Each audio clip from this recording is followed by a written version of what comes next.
So, what did we learn in the previous episode? Liney is a free magicite farm who can be easily manipulated, which is why she needs Euhpyllia by her side in order to protect her from all the BS that goes around. Also, I caught this during editing because I was too busy thinking about something else during the reaction, but did it say that the chartreuses are dead? Because it said that the chartreuse, you know, the people who started this whole plan, you know, for using Liney's vampire magic and for getting Algard into this whole plan, they were granted death. So I assume that they died?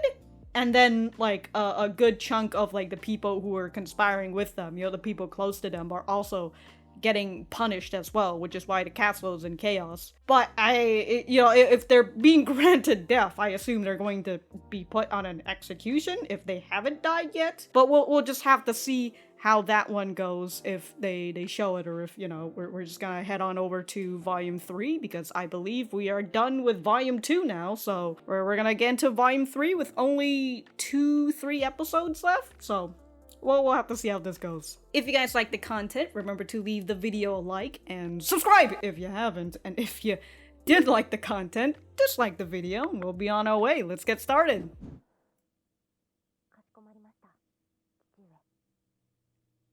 Alright, Anise, you're getting back on this throne, whether you like it or not. Oh, according to his plan.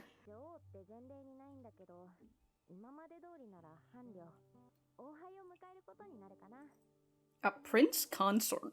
Don't worry, with the power of magic, we'll create, I was gonna say space baby, but science babies, there you go.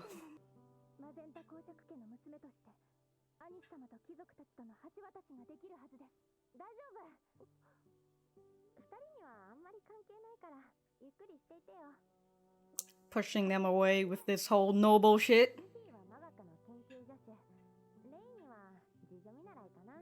A maid in training.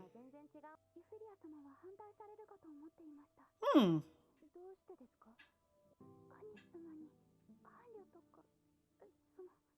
she knows what's up.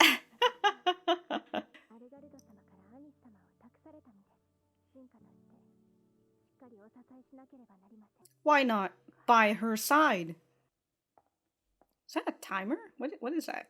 Or a radio? What is...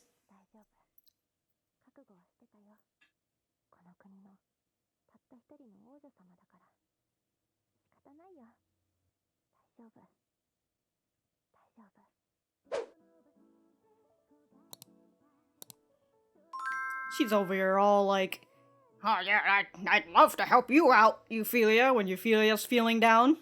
And now when she's going through this on her own, she's like, I got it on my own. I don't need anybody else's help. Oh, showed her all of this. Because, you know, it's her duty and all that. Oh yeah, we've yet to see that woman, right? I think, maybe? The girl with who's also got, like, white hair? I say also because I keep thinking that Euphyllia has white hair, but no, she has, like, light blue.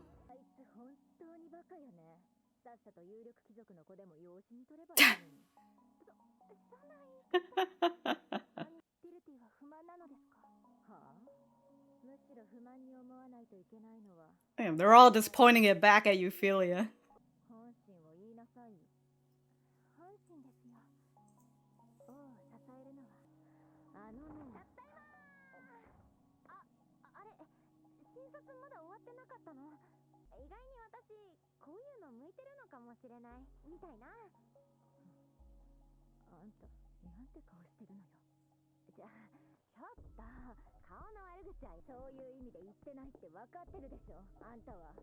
Oh, Tilty's really coming in here, showing what's what.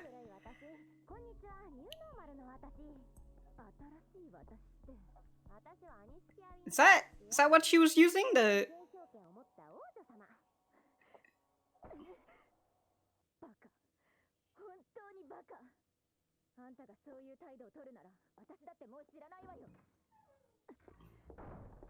Don't blame me for whatever happens next.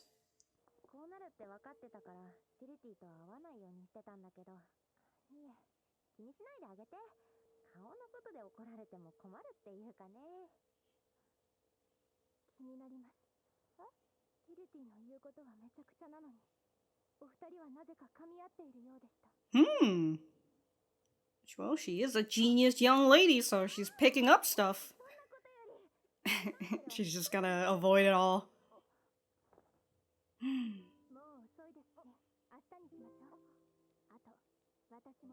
Oh, she's not leaving you alone. Whoa there.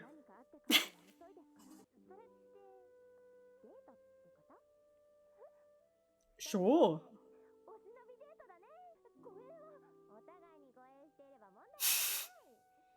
Genius plan. Well, you know, it does need some comfort right now. Oh, hitting her with the puppy eyes. Y'all just holding hands while going on your a date?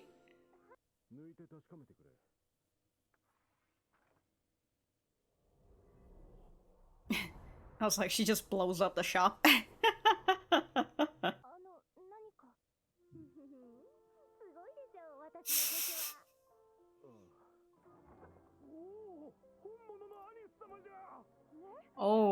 Oh. She's a woman of the people, but she's gonna have to become a queen soon. What a slim ass sword. Of course, like, the nobles don't like her, but the commoners.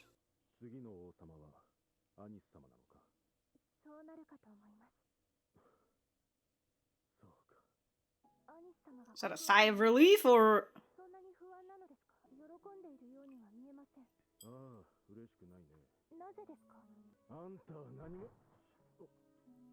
This is the second time fucking Anise coming in to just interrupt people. What is this that we don't know about Anise, huh? She's got a disease that can't be cured. It's a Korean drama.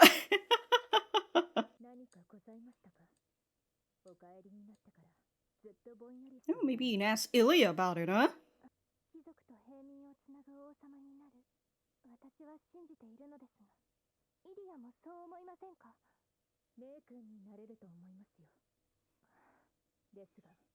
But...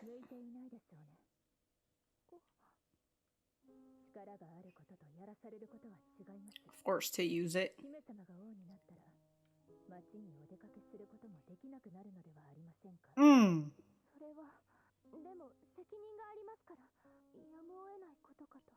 Basically, if she becomes queen, she's gonna have to sever that connection she has with the commoners.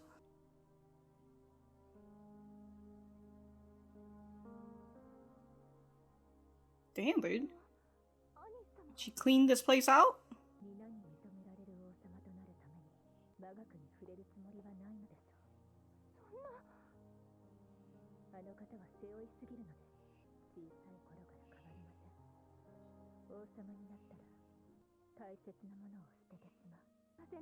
Oh, we all love royalty that throws away their loved ones, am I right? You come here to me seeking counsel? Oh, unfortunately, it is her problem. What, it's everybody's problem? It's actually your problem.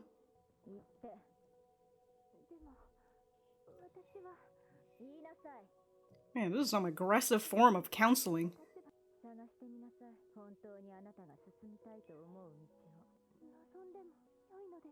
Why not?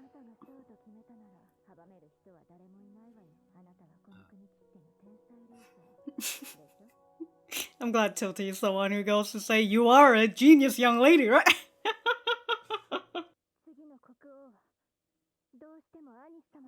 Yeah, I was just thinking, I'm just like, what, Euphyllia is just gonna be like, I'm gonna overtake the throne. And these can be my consort, you know? I'm gonna start a coup right now! I'm gonna finish what Algard was planning on doing. Or, we're gonna start a democracy instead! Down with the monarchy! Yeah, you should know that. Orphans.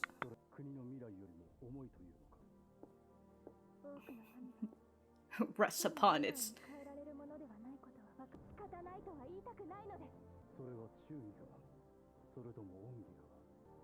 Love father, I was just...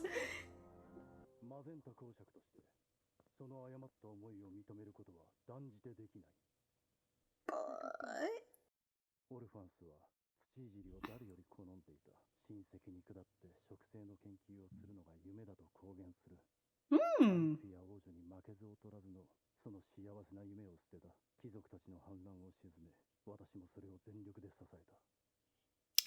Grantz is the...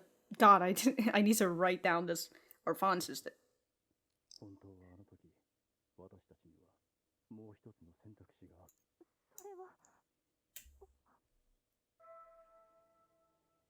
Oh, it's the spirits.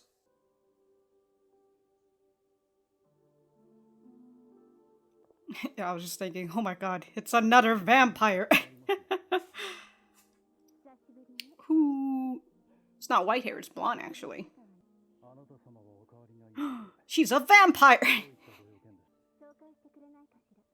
Or is she a faith? Like a big spirit girl, you know? Lumi, spirit contractor.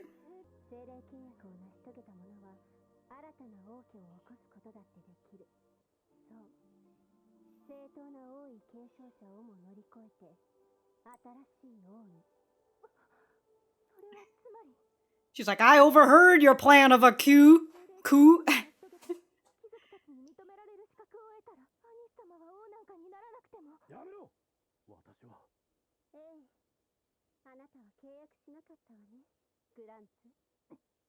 That was the other way. Okay. Why? No. Why? Even better. Why not? Why, do you get to live forever?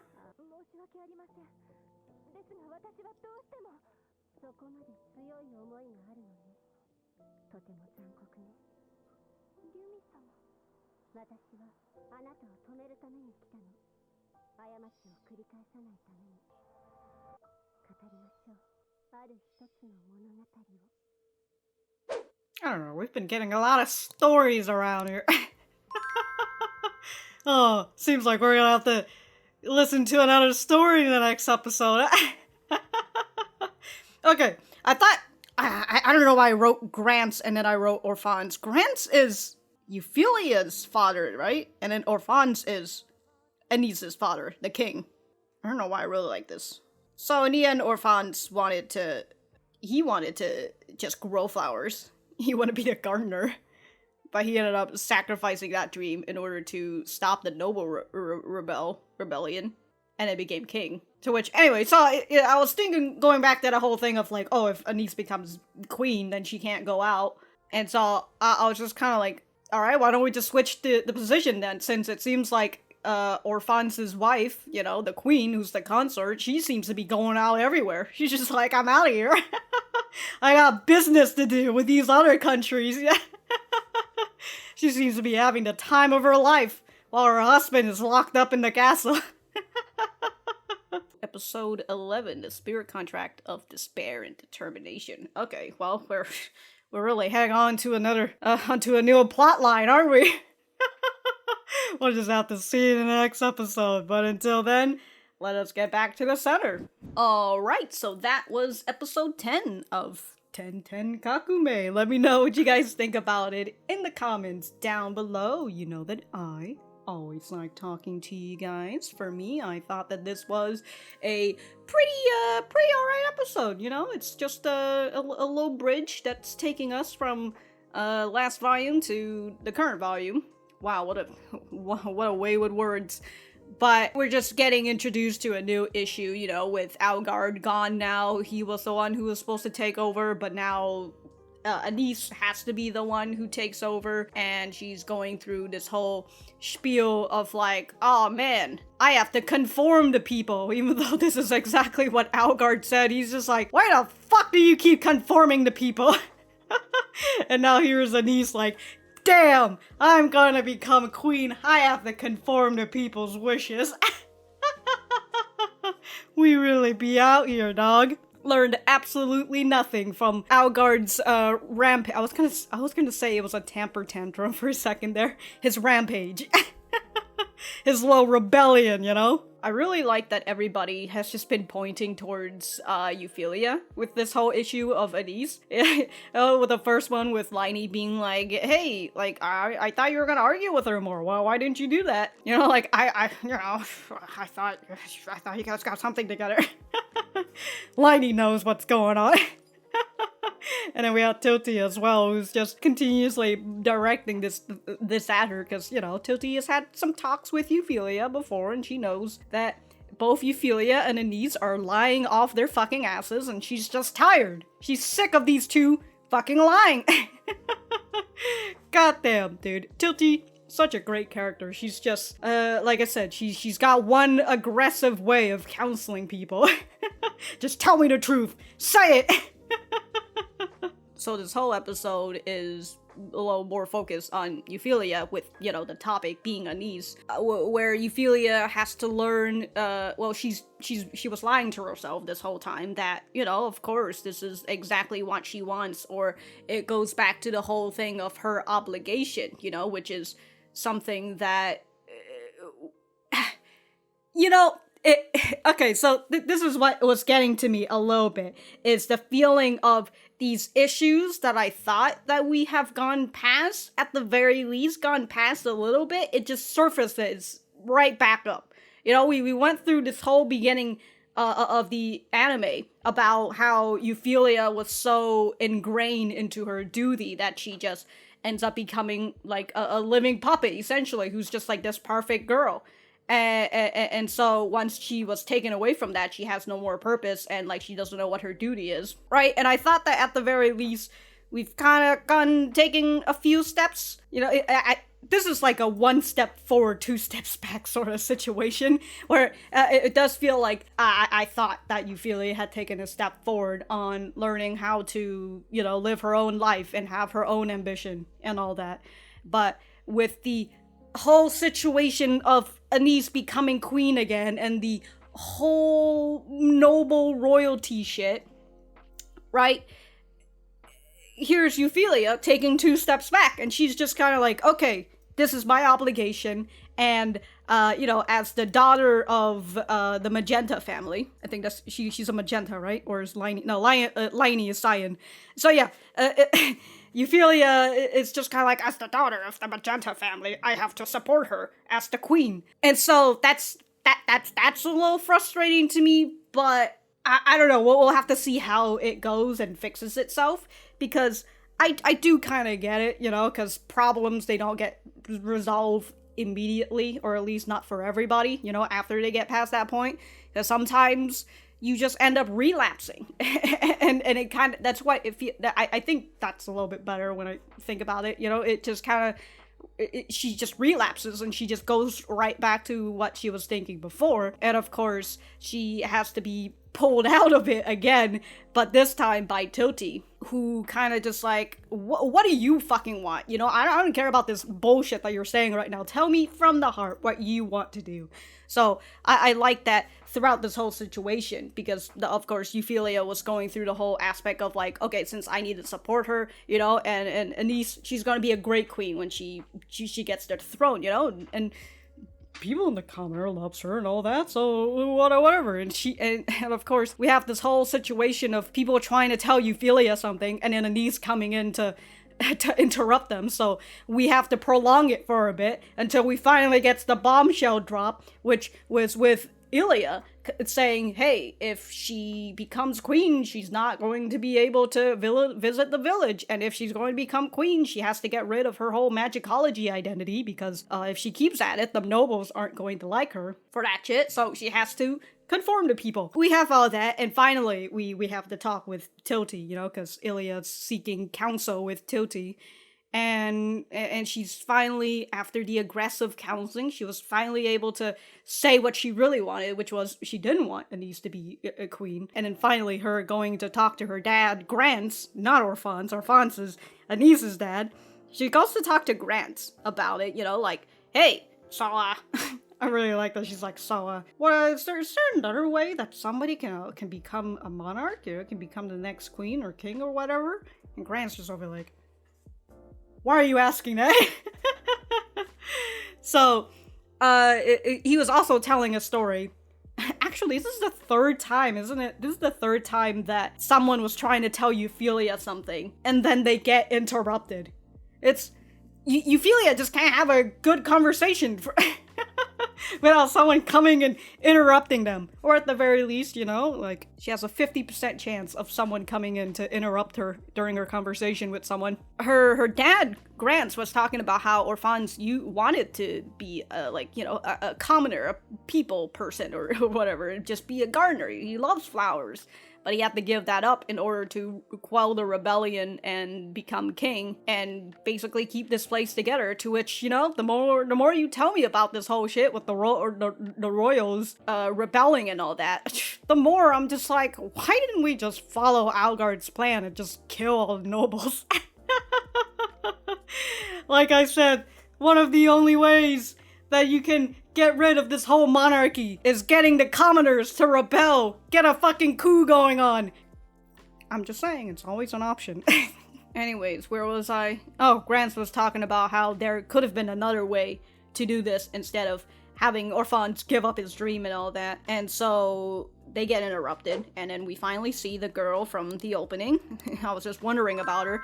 And so her name is Lumi, and she is a spirit contractor.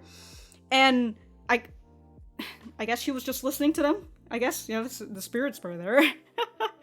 And so she's just like, there's another way for you to become a monarch. But also, even though I've just told you a way to become a monarch, I'm here to stop you.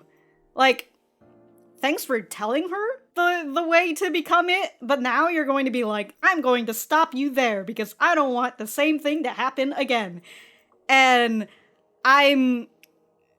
you know, you could have just let Euphyllia just stumble her way through everything, you know? I mean, she is a genius young lady after all. She might find it out on her own, but that still would have probably taken more time than you just coming to her and just being like, here's a way to do it, but don't do it. Why?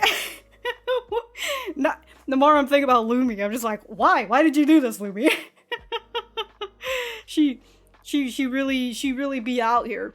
But yeah, she doesn't want her to be a spirit contractor, despite telling her that if she does, you know, she'll get exactly what she wants. But, you know, there's a big consequences that's going to happen if she does, so we'll have to see what this big consequences is, whether it's like, you know, Lumi's been living forever and she's over here like, man, I've seen all my friends die and it sucks. You know, the whole dread of immortality and all that. I don't know if that's the case. I'm only taking a swing of that just because of, like, her saying, like, oh, you've gotten older, Grantz. It's Grantz, right? Hold on. Let me check, just in case. Yeah, it is Grantz. So she's like, oh, you've aged quite a bit, Grantz. And then Grantz is like, well, you haven't grown. you haven't aged at all. So I can only assume, you know, she's not human anymore because she's made contract with the spirits. I don't know. You know, I just realized Algard's got the villainous ending. One of the villainous ending, you know, it's either the villainous dies or she gets exiled, and he got that ending. He's the one who got exiled. The fucker, dude. He's over here just chilling in a farm somewhere now. He's having his own low isekai segment. Well, he's not the guy who's been reincarnated, but, you know, he's getting his own slice of life over there. And now everybody here in the castle has to deal with all this royalty drama shit. It's all part of his plan. He doesn't have to be king anymore, and he gets to go away to a whole place filled with commoners and not nobles. He's doing great, dude. Fucking Algard, bro. I forgot to mention this other thing that Ilya was saying to Euphyllia, that Anis is not fit to rule, or somewhere around there, you know, like the difference between having power and then forcing to use that power. So it's kind of like if Anise wanted to be a leader, then she could have been. But then at the same time, you know, a leader, a person who does not want to lead, you know, the trope is most likely the person who's going to be the right leader. Although Anise, in this case, she really just wanted to learn magicology and she just wanted to learn how to fly and all that. She didn't exactly want to be a part of this whole thing, even though she did say that she expected this to happen. You know, she's just kind of like, okay, even though I renounced my rights to the throne, it's right back up again. So I expected this, so I'm going to get rid of all the things that you know, that Algard got mad at me for. This is like regressing the episode. My goodness. And then this whole time, I thought Anise, like, somehow put on a new face, like a literal new face. I was just like, what's in this box that she's got? So I thought she had something in that box. I still don't know what that is. Is that, like, just a storage box? Because it kind of looked like a toaster or a radio box. Anyways, when we saw that, and then the next time we saw Anise, and Toti looked at Anise, and she's just like, what's with that face, huh? I think she was just talking about, like, the sad face that Anise is putting on, you know, not the usual sort of Anise stupid face that Toti is used to. So, like, Toti obviously knows something's wrong with Anise, but I was just thinking of it as, like, a literal sense. I was just like, oh, maybe she's put on a whole different face, like a literal different face that she's put on for the whole royalty stuff, right? No, I think that might still be I think that might still be a metaphor, because it was just showcasing Anise packing everything up and just being like, okay, no more magicology, guys. I've given up my rights to have fun now that I'm going to become queen. No wonder her dad is so fucking angry all the time. He doesn't have anything to, he doesn't have anything to relieve this pent-up stress of his. So he just puts it all out on Anise. Also, I'm sorry, I'm everywhere right now, but like, Grantz was, I like that Grantz was like, you know, Orphans gave up all of these, but there was one way, and I could have been a spirit contractor, and I could have been king, but I decided to say no. We'll have to see what's going on in the next episode, you know, with Lumi going to tell us her story and all that, but just right now, on a surface level, I really like that Grantz was like, yeah, I could have done something about it, but I decided not to. Get fucked, Orphans. On the surface level, that is so funny, but again, we'll have to see Lumi's story and why it's bad to become a spirit contractor, you know, and all this, I assume, not to say punishment, consequences that comes with becoming a spirit contractor, you know, and all that, so we'll have to see her story, because she literally came in and she's just like, alright, I'm a new character, let me tell you my backstory. It's time for you to learn my backstory, even though you've literally have just met me 5 minutes ago.